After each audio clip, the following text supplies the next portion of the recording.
Hey everyone, welcome back to another video. Today I'm going to be giving you my top 7 tips to keeping neon tetras in an aquarium. All these tips are from experience, so without further ado, let's get into the video.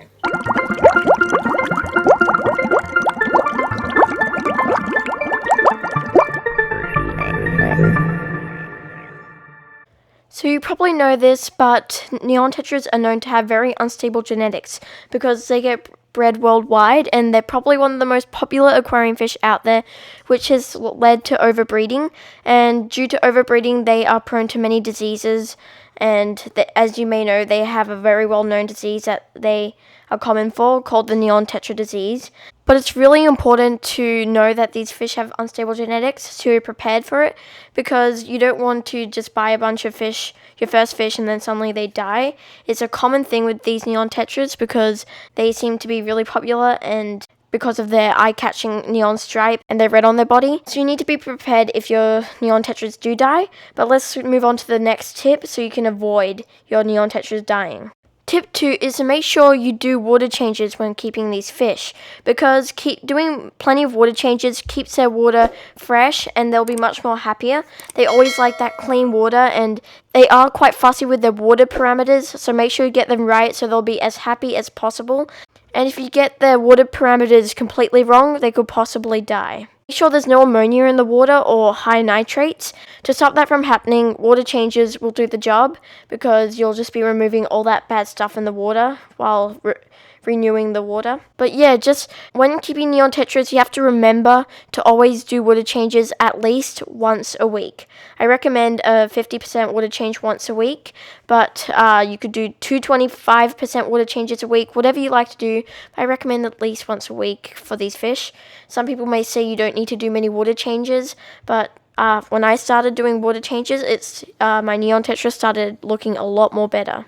Now here's something that people overdo a lot. Don't do big water changes. This applies to all fish, but especially neon tetras, because neon tetras are a little bit finicky with big water differences. So if you change 75% of their water with new water, it will shock them a lot, and they're not going to be quite happy, and they could possibly die from being stressed out. Honestly, you do not need to do water changes any bigger than 50%. I wouldn't recommend doing water changes every single day too, because once again it will stress out the neon tetras, and you don't want that to happen, because when you stress out the neon tetras, they'll most likely die. And just you don't need to worry too much. Just chill, just enjoy the fish. Don't use all of your time on them. Honestly, I would, but neon tetras can survive at least a few days without a water change. Don't worry, chillax, it's all okay. But yeah, it's just something that people really undertake, and they just think, oh my gosh, I want the neon tetras to be super healthy. Let's do huge water changes and do it every single day. Well, I'm sorry to break it to you, but that's actually going to kill the neon tetras. So keep that in mind, and I only recommend doing 1 or 2 water changes a week, no bigger than 50%. So here's something you really need to put in thought, is that neon tetras need to be in a school of at least 6. I've had success with keeping these fish in groups of 5 or 4, but I reckon 6 is just that magic number that they seem to be super happy in. But the bigger the school, the better, as always. If you get hundreds of these neon tetras in an aquarium like this, then it's going to be beautiful, as you can tell. Just even having them in schools, you don't need any more fish in the aquarium, and they're going to pop out and really entertain you. So if you don't have neon tetras in a school of at least 6, if there's only 1 or 2, well, having 1 neon tetra is super bad, because in nature, neon tetras are schooling fish, and they need to be in schools, whereas if they're not, then they're going to get really lonely, and they're really shy, and they won't come up to the surface to eat food. They won't come out, and they'll hide a lot of the time, which is bad, because you don't want your neon tetra to stop eating, because the lack of eating will lead to death. So just make sure that you have them in schools, because you don't want them dying just because you didn't give them any friends to play with. Even if there are other fish in the aquarium, I still recommend a school of neon tetras. So it's really important to keep neon tetras in a low pH, because these fish originated from the Amazon, and in the Amazon they have really low pHs in the water because there's lots of dead leaves and driftwood. So a way you can lower the pH is by putting in driftwood, as you can see in here, and also dead leaves work as well. Also, if you get Amazon store, that's from the Amazon too, so they actually live in the wild with that plant, so they go great. And especially when you're breeding these fish, you need to have the low pH. Sometimes you'll get neon tetras in black water, and black water is really low pH water, basically. So if you do get your neon tetras in black water, make sure to acclimate them a bit longer than you normally would, just because going from black water to normal clear fresh water is a big difference.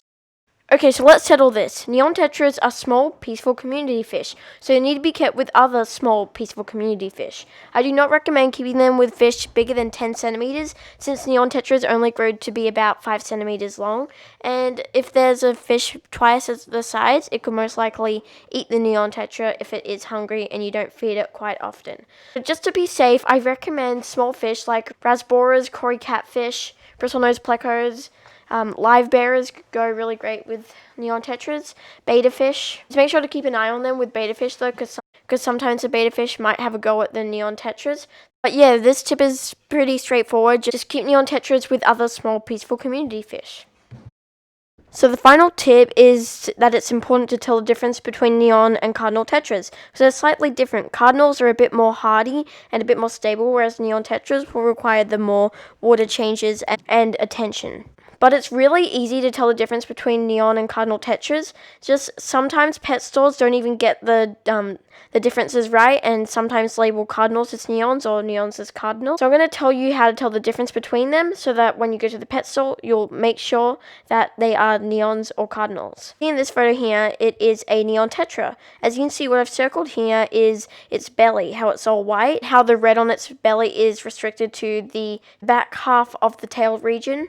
And then, as you can see with this cardinal tetra photo, there's red going all across the body. So neons will have a white belly like this, and then the cardinals will have a full red belly with white underneath it. Thank you for watching, everyone. Hope you enjoyed this video. Good luck with your neon tetras. I hope all these tips helped you out a bit more. Like this video if you loved it, comment something positive down below, and I'll see you in the next video. Bye!